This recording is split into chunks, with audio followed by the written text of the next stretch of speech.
বিশ্বের সকল দেশে তেল ডিজেলের দাম বাড়ানো হলেও আমরা জনদুর্ভোগের কথা বিবেচনা করে এখন পর্যন্ত এই সিদ্ধান্তটি নেইনি। বৈশ্বিক যুদ্ধ পরিস্থিতির মধ্যেও আমরা সবকিছু চেষ্টা করছি স্বাভাবিক রাখার। উপস্থিত সুধীবৃন্দ এবং প্রিয় দেশবাসী, আসসালামু আলাইকুম।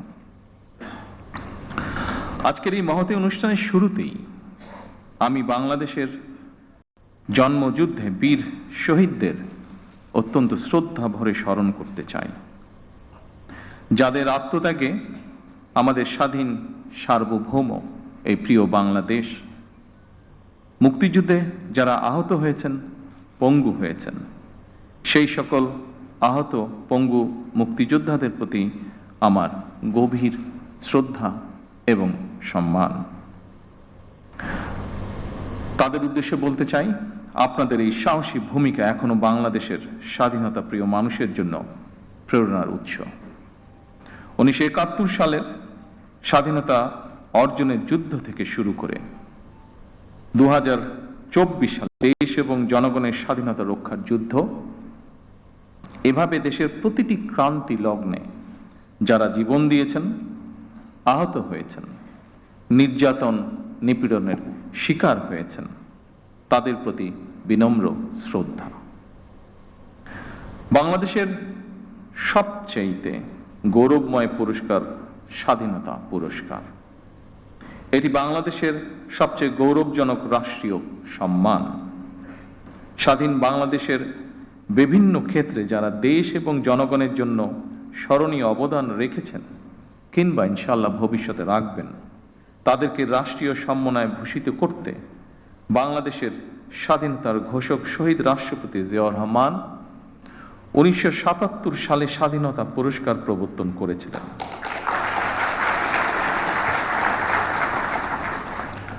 আজকের এই অনুষ্ঠানে আমি বাংলাদেশের স্বাধীনতার ঘোষক শহীদ রাষ্ট্রপতি জিয়াউর রহমান সহ স্বাধীনতা এবং মুক্তিযুদ্ধের ইতিহাসের সকল জাতীয় নেতার ভূমিকা এবং অবদানকে শ্রদ্ধা এবং ভালোবাসার সাথে স্মরণ করছি।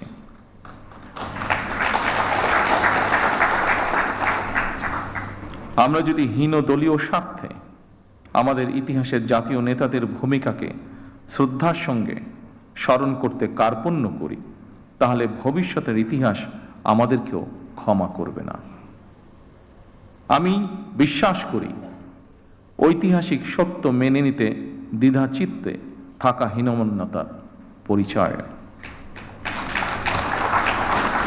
সম্মানিত উপস্থিতিবৃন্দ, স্বাধীনতা, মুক্তিযুদ্ধ, বিজ্ঞান ও প্রযুক্তি, চিকিৎসাবিদ্যা, শিক্ষা, সাহিত্য, সংস্কৃতি, ক্রীড়া, পল্লী উন্নয়ন, সমাজসেবা, জনসংখ্যা নিয়ন্ত্রণ, জনপ্রশাসন, গবেষণা ও প্রশিক্ষণ এবং অন্য কোনো ক্ষেত্রেও যারা গৌরবোজ্জ্বল ও কৃতিত্বপূর্ণ অবদান রেখেছেন, এমন ব্যক্তি, গোষ্ঠী, প্রতিষ্ঠান এবং সংস্থাকে প্রতি বছর দেশের সর্বোচ্চ জাতীয় পুরস্কার স্বাধীনতা পুরস্কার ভূষিত করা হয়। চলতি বছর স্ব ক্ষেত্রে কৃতিত্বপূর্ণ অবদানের জন্য সরকার 15 জন বিশিষ্ট নাগরিক এবং 5টি প্রতিষ্ঠানকে স্বাধীনতা পুরস্কারে ভূষিত করেছে। দেশে গণতন্ত্র প্রতিষ্ঠা এবং নারী শিক্ষা সহ দেশ গঠনে অসামান্য অবদানের জন্য বেগম খালেদা জিয়াও এবছর মরণোত্তর স্বাধীনতা পুরস্কার পেয়েছেন। আরও কয়েকজন বিশিষ্ট নাগরিকের সাথে স্বাধীনতা পদক প্রাপ্ত সকল গুণীজন এবং প্রতিষ্ঠানকে আমি আমার নিজের এবং দেশ ও জনগণের পক্ষ থেকে আন্তরিক অভিনন্দন এবং মোবারকবাদ জানাই। দেশ এবং জনগণের জন্য বিভিন্ন ক্ষেত্রে আপনাদের এই অবিস্মরণীয় অবদান বাংলাদেশকে করবে সমৃদ্ধ।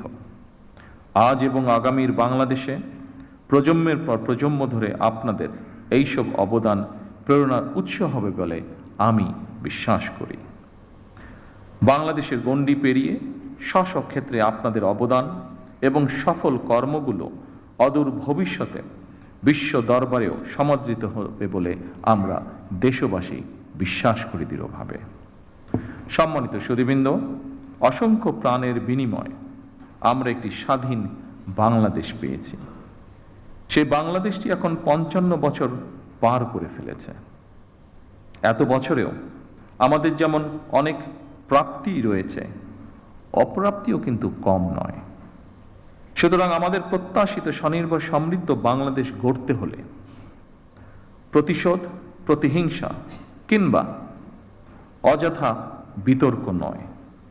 শহীদ রাষ্ট্রপতি জিয়াউর রহমান বলতেন, জাতীয় ঐক্য আমাদের শক্তি, বিভাজন আমাদের দুর্বলতা।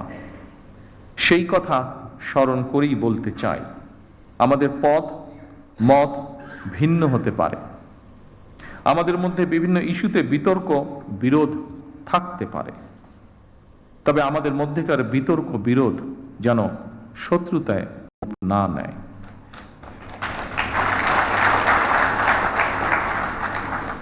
দেশের স্বার্থে অবশ্যই সে ব্যাপারে আমাদের সবাইকে অত্যন্ত সতর্ক থাকা জরুরি, কারণ বাংলাদেশের স্বার্থ বিরোধী চক্র এখনো সুযোগের অপেক্ষায় রয়েছে।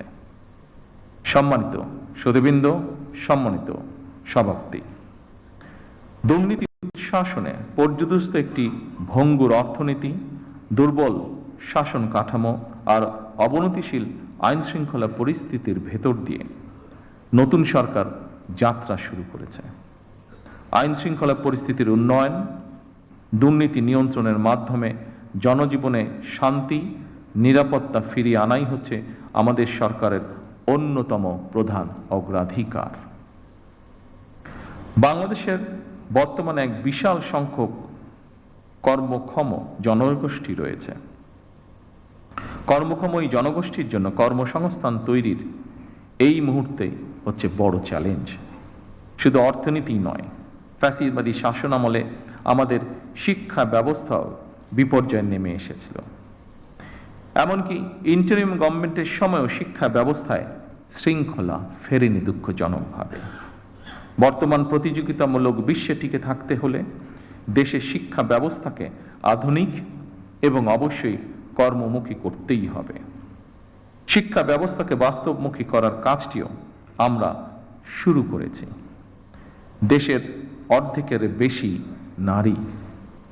নারীদের জন্য নিরাপদ বাংলাদেশ গড়ে তুলতে না পারলে আমাদের কোনো উদ্যোগই সহজে সফল হবে না। এভাবে প্রতিটি সেক্টরকে চিহ্নিত করে সরকার কর্ম পরিকল্পনা বাস্তবায়নের কাজ এরই ভিতরে শুরু করেছে। জনগণের রাষ্ট্র পরিচালনার দায়িত্ব পাওয়ার আগেই আমরা বিস্তারিতভাবে দেশের জনগণের সামনে দলীয় ইশতেহার ঘোষণা করেছিলাম।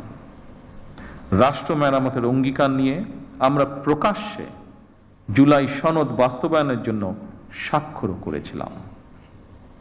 জনগণ আমাদের প্রতিটি অঙ্গীকারের পক্ষে সমর্থন জানিয়েছেন। এবার আমাদের অঙ্গীকার বাস্তবায়নের পালা। সম্মানিত সকল উপস্থিতিবৃন্দ, আমরা ইতিমধ্যেই জনগণের সামনে দেওয়া অঙ্গীকার বাস্তবায়নের কাজ শুরু করেছি। আমরা দলীয় ইশতেহারে এবং স্বাক্ষরিত জুলাই সনদের প্রতিটি দফা, প্রতিটি অঙ্গীকার অক্ষরে অক্ষরে পালন করব ইনশাআল্লাহ। আমি বিশ্বাস করি ব্যক্তিগতভাবে পুঁথিগত পরিবর্তনের চেয়ে মানসিকতার পরিবর্তন অত্যন্ত বেশি জরুরি। বিএনপি সরকার যতবার রাষ্ট্র পরিচালনার সুযোগ পেয়েছে বারবার চেষ্টা করেছে এর প্রমাণ দিতে। সম্মানিত উপস্থিতিবৃন্দ,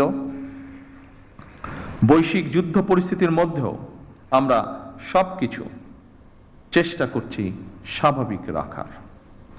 বিশ্বের সকল দেশে তেল ডিজেলের দাম বাড়ানো হলেও আমরা জনদুর্ভোগের কথা বিবেচনা করে এখন পর্যন্ত এই সিদ্ধান্তটি নেইনি। এই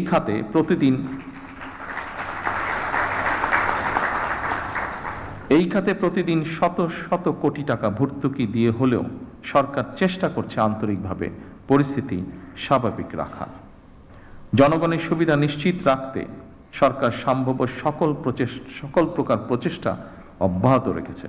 কারণ বর্তমান সরকার জনগণের দ্বারা নির্বাচিত একটি সরকার।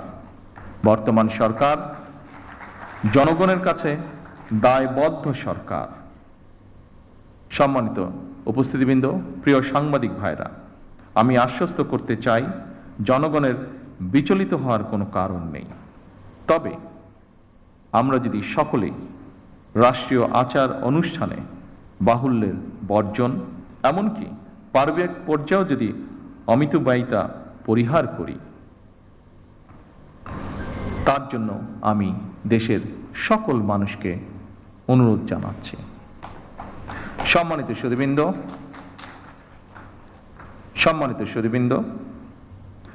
আজ যারা স্বাধীনতা পদকে ভূষিত হলেন, আপনারা প্রত্যেকে জাতির গৌরব।